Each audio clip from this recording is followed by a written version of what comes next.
Welcome back to the Unrevealed Realities, the channel where the unseen is revealed, where shadows learn to speak, and where the world's hidden truths rise from silence into storytelling. And welcome once again to Secret Chapters, where every tale is a door into a life you think you understand until it opens and shows you what you never expected. Tonight, we unfold a story carved into darkness, a miracle born from midnight, a journey from shattered metal to a heartbeat that refused to stop. This is the true, cinematic, breath-stopping chapter titled, Miracle After Midnight, Surviving a Deadly Accident Against All Odds. It begins at 12:41 a.m., on a night so quiet it felt almost fragile. The city had fallen into that familiar post-midnight hush, the kind where every sound becomes louder, every echo deeper, every shadow longer. The sky hung low, heavy with clouds that swallowed the moonlight.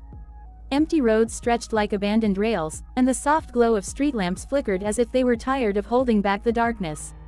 But somewhere within that gloom, destiny had already begun moving its silent pieces. Aries, 26 years old, was riding his motorcycle home after a double shift at work. His body was exhausted, but his mind was awake, replaying scenes of his day and imagining the comfort of home waiting just a few miles away. His mother always left a small light on in the living room, a soft yellow haze he could see from the gate, a sign that she was awake, watching, praying, waiting. He didn't know that tonight she would sit by that same light, trembling, whispering prayers she did not know would become screams for mercy. The highway ahead was clear. Too clear, a stretch of stillness that made the world feel paused. Aries adjusted his backpack, tightened his grip on the handlebars, and slowed the bike slightly, breathing in the cold air. He felt the familiar sting of fatigue behind his eyes, but he pushed it away. Just a few more minutes, he told himself. Just a few more turns. Then home. But fate never warns you when it changes its mind. As he approached the old flyover bridge, a flash of blinding white light shot toward him from the opposite side, a truck, massive, swerving, roaring down the empty lane like a beast unchained. Later reports would say the driver had been awake for 30 hours straight, delivering cargo across cities, pushing through exhaustion until reality blurred. Some said he had nodded off. Some blamed faulty brakes. Some said destiny had simply tightened its fist. But when the truck's headlights tore across the asphalt, there was no time left for theories.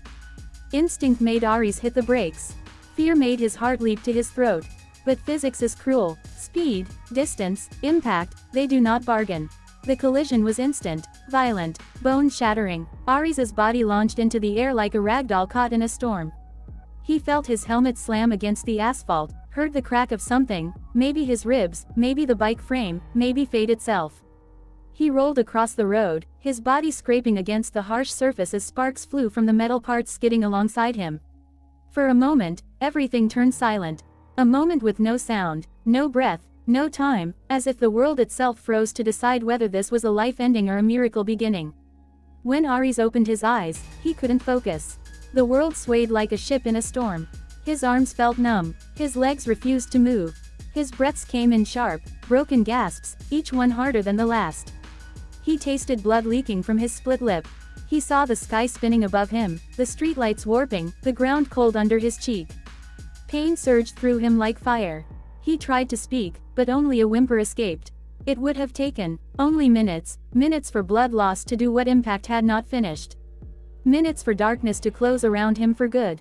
Minutes for the city to move on, unaware that a young life was slipping away on an empty highway.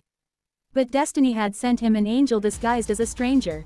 A man named Zion, heading home from a late cleaning shift, saw a glint of twisted metal on the road. Something inside him told him to stop. My heart squeezed, he later said in an interview, as if someone whispered in my ear, stop now. He parked his bicycle, ran toward the wreckage, and froze when he saw Aries sprawled on the cold asphalt, motionless except for the faint rise of his chest. Hey, can you hear me? Zion's voice cracked as he knelt beside him. Aries's eyelids fluttered. He tried to lift his hand but failed. Blood soaked the ground beneath him. His right leg was at an unnatural angle. His breathing was thin, fragile, the kind of breathing that could fade with one wrong minute. Zion's hands shook violently as he dialed emergency services.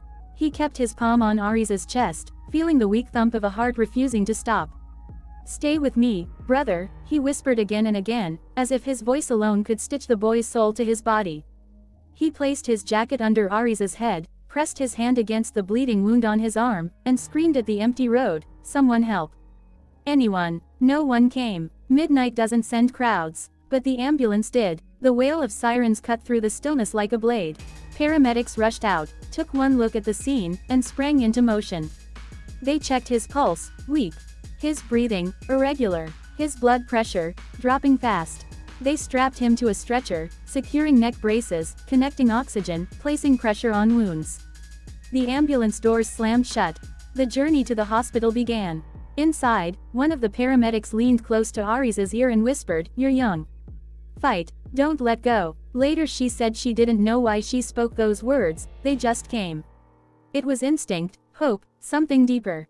At the hospital, chaos erupted. Emergency room doors burst open. Nurses shouted medical codes. Doctors examined injuries faster than the eye could follow. Machines beeped wildly. Gloves snapped. Scissors cut through clothes. Bright surgical lights pierced the darkness hanging over his body. "We might lose him," one doctor murmured. "He's not stabilizing," another responded. "He lost too much blood." Prep the OR. His mother arrived 20 minutes later, barefoot, breathless, shaking uncontrollably. When she saw her son covered in blood, unconscious, a mask over his face, tubes running from his veins, a sound escaped her that no mother should ever have to make. Her legs buckled. A nurse caught her. She clutched the nurse's arm and asked, "Is he alive? Please tell me he is alive." "He is," the nurse whispered gently. "But we're fighting for him." The surgery lasted 6 hours. 6 hours where bone fragments were reset, internal bleeding was controlled, a punctured lung was repaired, and fractures were stabilized. 6 hours where machines kept him breathing, and doctors fought the battle his body couldn't fight alone. When he was finally moved to the ICU, the chief surgeon walked to his mother, sat beside her, removed his mask, and said words she would remember forever. "We don't know how he survived that impact. But he did. He's not out of danger yet, but he's alive. And that itself is a miracle. But miracles are not instant. They are journeys." The next 48 hours were the most critical. Aris drifted in and out of consciousness, his body bruised like a map of survival, his breaths shallow but persistent.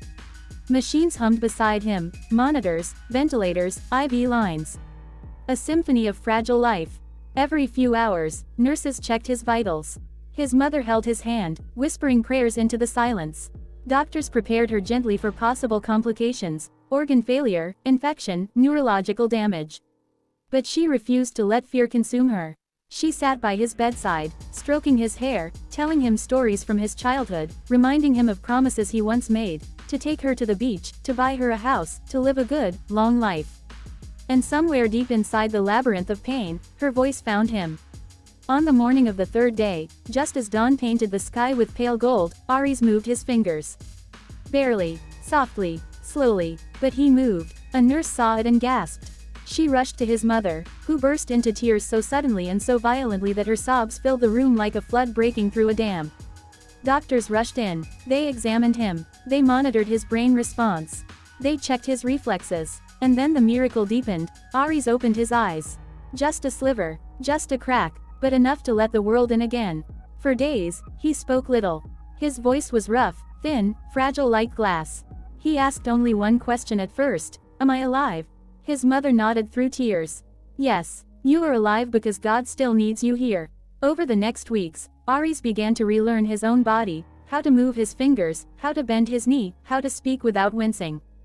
Physical therapy sessions were agonizing. His right leg took months to bear weight again. His ribs hurt with every breath. His arm remained in a cast. But every day he pushed forward, sweating, groaning, fighting, driven by the memory of the night that almost stole him. And the stranger, Zion, visited him often. They became brothers not by blood, but by a moment in fate where one life held onto another. Months passed. Aris healed, slowly, painfully, beautifully. When he finally walked out of the hospital, uneven steps but full of life, doctors lined the hallway. Nurses clapped, his therapist smiled proudly, and his mother held him like she had been waiting her entire life for this embrace. Later interviews captured his words: "When you are inches from death, you see life differently. You understand every breath is borrowed. Every sunrise is a gift. I wasn't supposed to survive. But I did, and I won't waste this second chance." Tonight, this story becomes a chapter not just told, but remembered, a reminder that even in the darkest hour, when metal crushes hope and silence feels endless, miracles still happen. Lives still fight, hearts still refuse to stop. And when midnight breaks, sometimes, A new life begins. Thank you for watching. If this story moved you, don't forget to subscribe, share, and support the unrevealed realities, where hidden truths, untold journeys, and secret chapters continue to unfold.